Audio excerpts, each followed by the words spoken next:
السلام عليكم البنات. اليوم غادي ندير معكم واحد الكغطاء اللي كيعجب الوليدات الصغار وكيعجب حتى الكبار.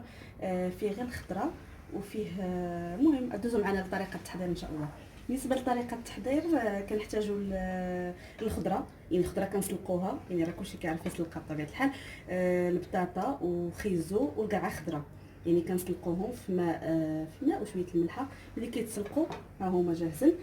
كنحتاجوا له علبه ديال الطون وحده، وكنحتاجوا الصدر ديال لاداند ولا صدر ديال الدجاج، يعني لكل اختيار، الاذواق تختلف.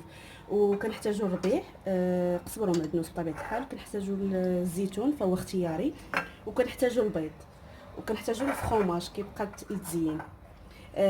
بالنسبه للخضره يعني كتبقى على حسب عدد الافراد، يعني اللي بزاف على حسب عدد الافراد. بالنسبه اللي بزاف راه يديروا يعني الخضر بزاف، وبالنسبه اللي افراد غير شويه يعني انا عطيتكم بكميه كثيره يعني ولكم اختيار. ومن بعد كنديروا يعني التوابل، يعني التوابل اللي كنحتاجو كيف ما غنشوفوا الملحه والخرقوم والكمون والتحميره وقريصه السكينجبير والابزار. غندوزو لطريقه التحضير. دابا غندوزو للحكان، يعني كنحكو الخيزو ديالنا كامل، كنحكوه كامل. غنسالي الحكان وغندوز معكم ان شاء الله. انا حكينا الخضر اللي عندنا، يعني البطاطا والخيزو والقرعه خضراء. غندوزو دابا نضيفوا العناصر اللي متبقيه وغنحركوا العناصر وغادي نخشيهم ان شاء الله في الفرن. بسم الله توكلنا الله. نزيدوا اللبن اللي قلنا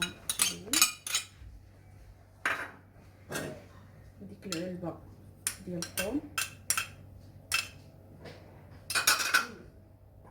ديك المعلقه ديال الربيع، الصبر ومعدنوس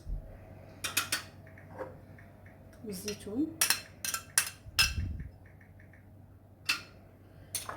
والتوابل كيف ما قلت لكم في الاول.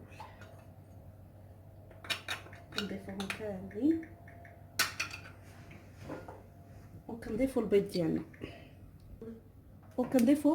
البيض ديالنا فكيف ما قلت لكم في الاول كتبقى على حسب عدد الافراد وعلى حسب الخضره اللي درنا. انا درت هنا 10 ديال البيضات حيت عندي كونتيتي كبيره، فاللي غيدير غير بطاطا وحده اولا جوج بيضات ولا هذه يعني على حساب 4 5، المهم على حساب عدد الافراد اللي عندكم في الدار. وكنخلطوا العناصر مزيان وغندوزو معكم باش نديروهم في المول. حنا درناها في البول ديالنا اللي كيدخل في الفران. غطيب على درجه حراره 200 درجه من الفوق ومن التحت، ومن بعد ما غطيب غندوزو ان شاء الله معكم. صحه وراحه.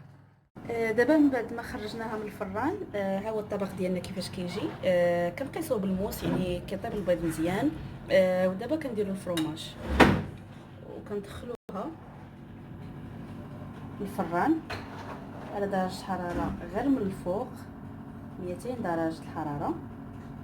ومن بعد ما كيذوب الفرماج غندوزو نوريكم الطبق النهائي ونقطع لكم ان شاء الله كيفاش كتجي. بالصحه والراحه. خرجناها من الفران، هذا هو كيكون هو الشكل النهائي ديالها. كنتمنى تعجبكم وتجربوها، فهي كتعجب الوليدات الصغار وكلشي. دابا غنقطع طريف حداكم باش تشوفوها كيفاش كتجي من الداخل.